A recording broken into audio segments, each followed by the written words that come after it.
ತಲೆಮರೆಸಿಕೊಂಡಿರುವ ಪ್ರಜ್ವಲ್ ರೇವಣ್ಣಗೆ ಮಾಜಿ ಪ್ರಧಾನಿ ಎಚ್.ಡಿ. ದೇವೇಗೌಡರು ಪತ್ರವೊಂದನ್ನು ಬರೆದಿದ್ದಾರೆ.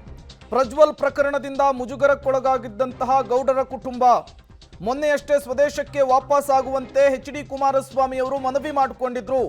ಬೆಳಗ್ಗೆ ಹಾಸನದ ಸಂಸದರು ವಿಚಾರಣೆಗೆ ಬರಲಿ ಅಂತೇಳಿ ನಿಖಿಲ್ ಹೇಳಿದ್ರು. ಈಗ ದೇವೇಗೌಡರು ಖಡಕ್ ಸಂದೇಶವನ್ನ ಪತ್ರದ ಮೂಲಕ ರವಾನೆಯನ್ನ ಮಾಡಿದ್ದಾರೆ. ಕುಟುಂಬಸ್ಥರ ಮನವಿಯ ಬೆನ್ನಲ್ಲೇ ವಾಪಸ್ ಆಗ್ತಾರ ಪ್ರಜ್ವಲ್ ರೇವಣ್ಣ? ಅದು ಸದ್ಯಕ್ಕಿರುವಂತಹ ಪ್ರಶ್ನೆ. ಒಂದು ಕಡೆ SIT ನಾನಾ ರೀತಿಯ ಕಸರತ್ತು, ನಾನಾ ರೀತಿಯ ಹರಸಾಹಸ, ಎಷ್ಟೇ ಪ್ರಯತ್ನ ಪಟ್ಟರೂ ಕೂಡ ಅವರು ದೇಶಕ್ಕೆ ವಾಪಸ್ ಆಗುವಂತಹ ಸೂಚನೆ ಲಕ್ಷಣಗಳು ಸಿಗ್ತಾ ಇಲ್ಲ. ಈ ಬೆನ್ನಲ್ಲೇ ಕುಟುಂಬದ ಒಬ್ಬೊಬ್ಬರೇ ಸದಸ್ಯರು ಮಾತನಾಡ್ತಾ ಇದ್ದಾರೆ. ಎಚ್.ಡಿ. ಕುಮಾರಸ್ವಾಮಿ ಅವರು ಮಾತನಾಡಿದ್ರು, ನಿಖಿಲ್ ಕುಮಾರಸ್ವಾಮಿ ಮಾತನಾಡಿದ್ರು. ಈಗ ಮಾಜಿ ಪ್ರಧಾನಿ ಎಚ್.ಡಿ. ದೇವೇಗೌಡರು ಬಹಿರಂಗ ಪತ್ರವನ್ನ ಬರೆದಿದ್ದಾರೆ. ಪ್ರಜ್ವಲ್ ರೇವಣ್ಣಗೆ ನನ್ನ ಎಚ್ಚರಿಕೆ ಅನ್ನುವಂತಹ ಸಂದೇಶವನ್ನ ರವಾನಿಸಿದ್ದಾರೆ. ಹಾಗಾದ್ರೆ ತಾತನ ಮನವಿಗಾದ್ರೂ ಕೂಡ ಈಗ ಪ್ರಜ್ವಲ್ ರೇವಣ್ಣ ಬರ್ತಾರಾ ಅನ್ನೋದೇ ಸದ್ಯಕ್ಕಿರುವಂತಹ ಕುತೂಹಲದ ಪ್ರಶ್ನೆ, ಸದ್ಯಕ್ಕಿರುವಂತಹ $1 ಮಿಲಿಯನ್ ಪ್ರಶ್ನೆ. ಮತ್ತಷ್ಟು ಡೀಟೇಲ್ಸ್ ಅನ್ನು ಕೊಡ್ತಾರೆ ನಮ್ಮ ಪ್ರತಿನಿಧಿ ಶ್ರೀನಿವಾಸ್, ನೇರ ಸಂಪರ್ಕದಲ್ಲಿ ಜಾಯಿನ್ ಆಗಿದ್ದಾರೆ.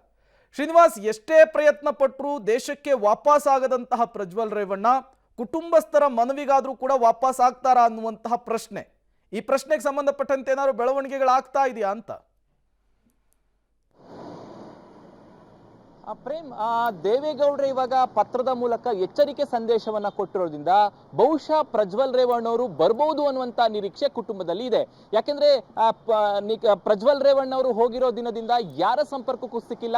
ದೇವೇಗೌಡರಾಗಿರ್ಬೋದು, ಕುಮಾರಸ್ವಾಮಿ, ರೇವಣ್ಣ ಅವರ ಯಾರ ಸಂಪರ್ಕಕ್ಕೂ ಸಿಕ್ಕಿಲ್ಲ. ಅವ್ರು ಎಲ್ಲಿದ್ದಾರೆ ಅನ್ನುವಂತ ಮಾಹಿತಿಗಳು ಗೊತ್ತಾಗಿಲ್ಲ.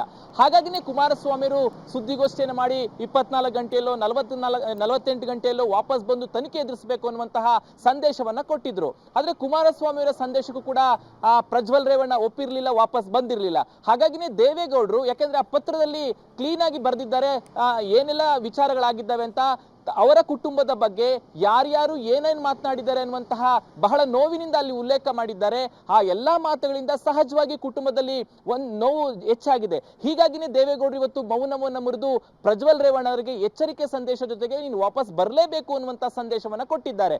ಏನೇ ಇದ್ರೂ ಕೂಡ SIT ತನಿಖೆಯ ಮುಂದೆ ಹಾಜರಾಗಬೇಕು, ಏನೇ ಇದ್ರೂ ಕೂಡ ಕಾನೂನಾತ್ಮಕವಾಗಿ ಹೋರಾಟ ಮಾಡಬೇಕು ಅನ್ನುವಂತಹ ಸಂದೇಶವನ್ನ ದೇವೇಗೌಡರು ಕೊಟ್ಟಿರುವಂತದ್ದು.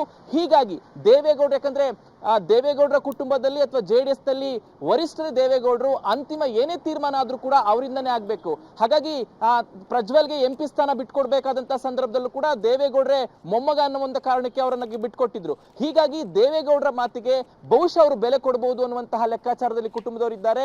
ಹೀಗಾಗಿ ಪ್ರಜ್ವಲ್ ರೇವಣ್ಣ ಈಗಲಾದ್ರೂ ಬರ್ತಾರಾ ಇಲ್ಲ ಅನ್ನುವಂಥದ್ದನ್ನ ಕಾದ್ ನೋಡ್ಬೇಕಾಗತ್ತೆ. Prem, okay, thank you Srinivas ತಮ್ಮೆಲ್ಲ ಮಾಹಿತಿಗಾಗಿ. ಕುಟುಂಬಸ್ಥರು ಒಬ್ಬರಾದ್ಮೇಲೆ ಒಬ್ರು ಮನವಿಯನ್ನು ಮಾಡ್ಕೊಳ್ತಾ ಇದ್ದಾರೆ. ಪ್ರಜ್ವಲ್ ರೇವಣ್ಣ ಅವರಿಗೆ ಅಸ್ತಿತ್ವ ಅಂತ ಸಿಕ್ಕಿದ್ದೇನೆ ಮಾಜಿ ಪ್ರಧಾನಿ ದೇವೇಗೌಡರಿಂದ. ಈಗ ಅವರೇನೇ ಮನವಿ ಮಾಡಿಕೊಂಡಿದ್ದಾರೆ, ವಾರ್ನಿಂಗನ್ನು ಪಾಸ್ ಮಾಡಿದ್ದಾರೆ, ಎಚ್ಚರಿಕೆಯನ್ನು ಕೊಟ್ಟಿದ್ದಾರೆ. ಅವರ ಮನವಿಗೆ, ಅವರ ಎಚ್ಚರಿಕೆಗಾದರೂ ಕೂಡ ಎಚ್ಚೆತ್ಕೊಳ್ತಾರ ಪ್ರಜ್ವಲ್ ರೇವಣ್ಣ ಅವರು ಅನ್ನೋದು ಈಗಿರುವಂತಹ ಪ್ರಶ್ನೆ.